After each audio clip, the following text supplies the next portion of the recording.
Every gilded cage is built with walls of comfort. The only question is what you're paying for them.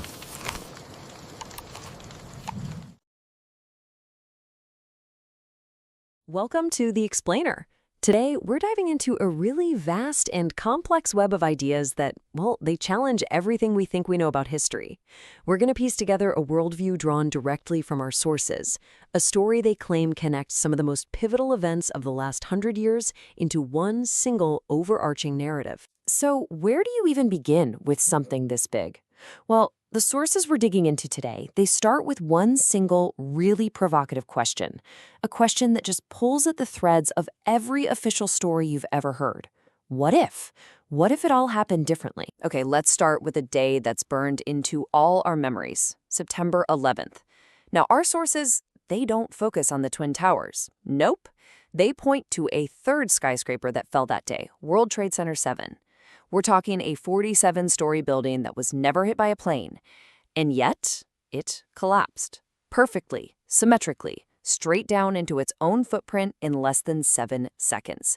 A collapse that, as you can see, news reporters on the scene that day said looked exactly like a controlled demolition. Now, according to the sources we're looking at, this wasn't just some freak occurrence or a one-off anomaly. No, they argue this is the modern keystone in a much larger historical pattern of deception.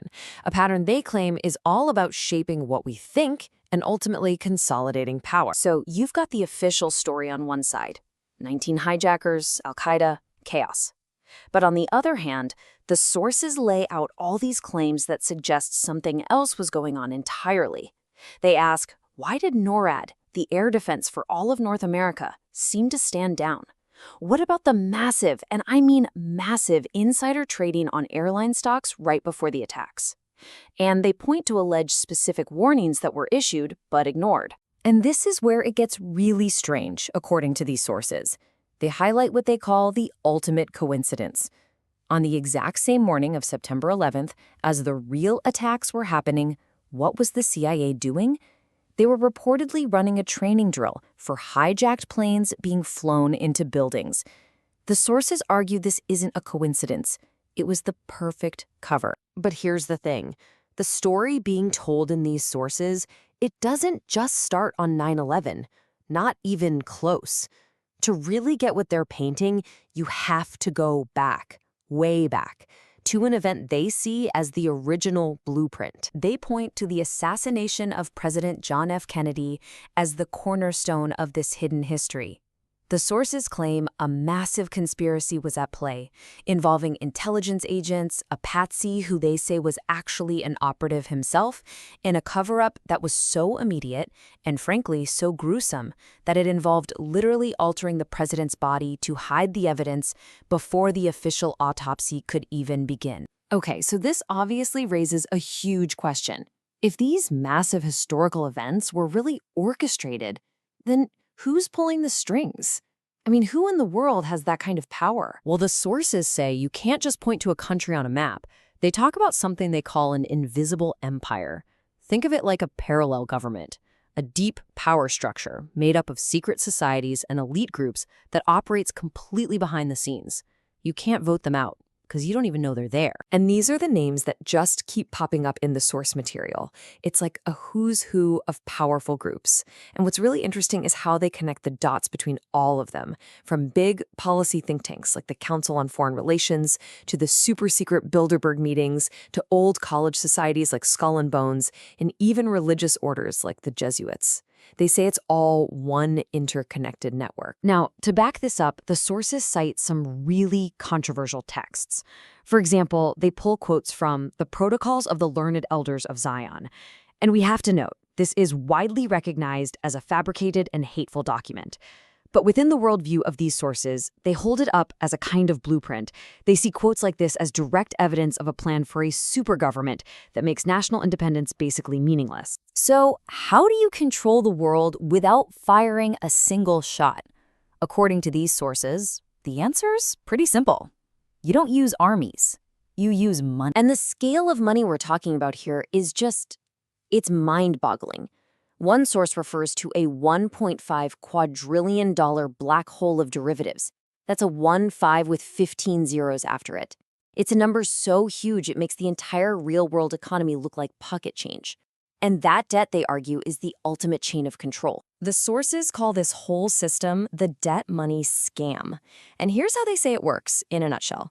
First, a private central bank, like the Federal Reserve, just creates money out of thin air. Then it lends that money to the government and charges interest on it. Just think about that for a second. The people end up paying interest on their own money supply. They argue this is how real wealth, actual gold, was swapped for paper IOUs, and how entire nations get trapped in debt. This belief is so central to their argument that some sources take it even further. They look at the federal income tax and ask, wait a minute, is this even legal? They claim the 16th Amendment was never properly ratified and that there's actually no law on the books that forces most people to pay tax on their labor. They call it a massive fraud enforced by a private banking cartel. Okay, so controlling the world's money is one thing. But according to these sources, the rabbit hole goes deeper, way deeper. This isn't just about controlling your wallet. It's about controlling what's inside your head. It's about engineering a compliant society. And the science behind this, they claim, is a field called cybernetics. It basically started looking at the human brain not as, a center of consciousness or soul, but as a biological computer, a machine. And what can you do with computers? Well, you can decode them, and you can reprogram them. So what's in this toolkit for controlling minds? The sources list a whole arsenal. You got old-school propaganda, using psychology to manipulate the masses. You've got the CIA's infamous and creepy MK Ultra experiments with drugs and hypnosis.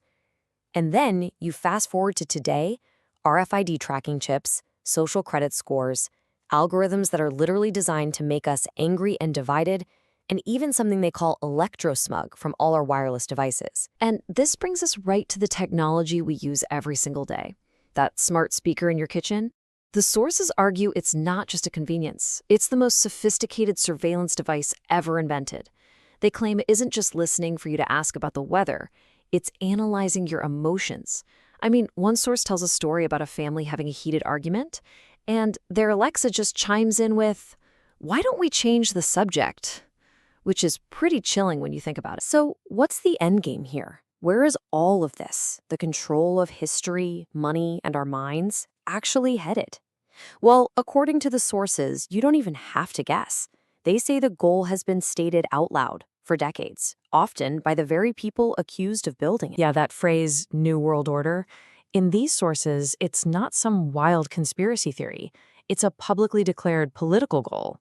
They point right to speeches like this one from former President George H.W. Bush, and they say, see, he's telling you right there, a plan for a global system of governance where things like national borders and individual freedom, they just fade away. But when you really get down to the absolute core of this worldview, it's not just about politics or money. The sources say it's spiritual. They describe it as a fundamental battle for the future of humanity, a choice between two opposing paths. One path, which they label the Luciferian doctrine, basically flips everything upside down. The other path is about overcoming all that programmed fear we talked about and choosing to align with love and a higher awareness. So there you have it. We've just walked through this massive, sprawling, deeply interconnected story. A worldview that links everything from JFK and 9/11 to secret societies, global finance, and psychological control, all woven into a single grand narrative of a hidden history pieced together entirely from the sources for this explainer. And that brings us to the final, crucial point. After laying out this entire, frankly mind-bending, alternative history, the sources don't actually tell you what to believe. Instead, they leave you with a profound final question. And it's not what to believe, it's how to believe. In an age where we are just bombarded with information and powerful competing stories, how do we find the truth? How do we determine our own reality? And that's the challenge they leave us all to think about.